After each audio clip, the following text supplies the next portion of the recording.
अस्सलाम वालेकुम। SM news के साथ मैं हूं मुक़द्दर रज़ा।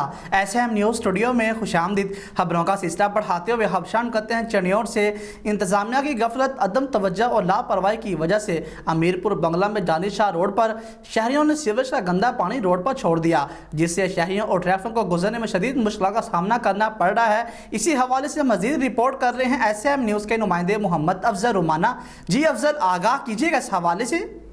जी बिल्कुल, हम इस वक्त मौजूद है अमीनपुर बंगला में, जहाँ पर चनियोट इंतज़ामिया की गफलत, अदम तवज्जो और लापरवाही की वजह से यहाँ के जो शहरी हैं उन्होंने अपनी सीवरेज का जो गंदा पानी है वो मेन रोड के ऊपर छोड़ दिया है। यहाँ पर ट्रैफिक की आमदोरफ्त में काफ़ी मुश्किलात का सामना, और साथ साथ में जो शहरी यहाँ से गुजरते हैं, मर्द, ख़वातीन और बच्चे, उनको भी शदीद मुश्किलात का सामना है। तो हमारे साथ इस वक्त सैयद नूरुल हसन शाह मौजूद है। आइए उनसे जानते हैं क्या कहते हैं इस हवाले से।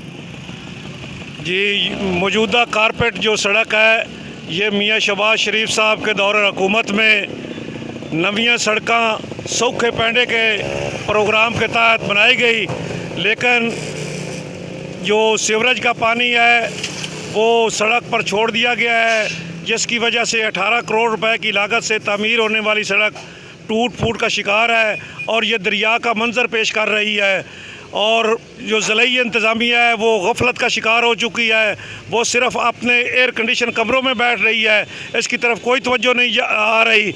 आमदोरफ्त में शदीद मुश्किलात का सामना करना पड़ रहा है।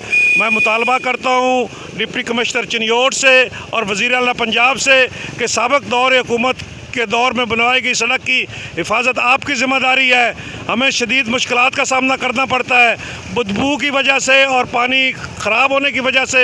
या मच्छरों की बहुतात है और मूज़ी अमराज का भी फैल रहे हैं। जल्द अज जल्द ये निकासी का बंदोबस्त, निकासी की जो है इसको फ़ौरन निकासी आपका मुनासिब बंदोबस्त किया जाए, ताकि बदबूदार पानी की वजह से बीमारियां भी ना फैलें और शहरियों की आमदोरफ्त में भी मुश्किलात का सामना ना करना पड़े।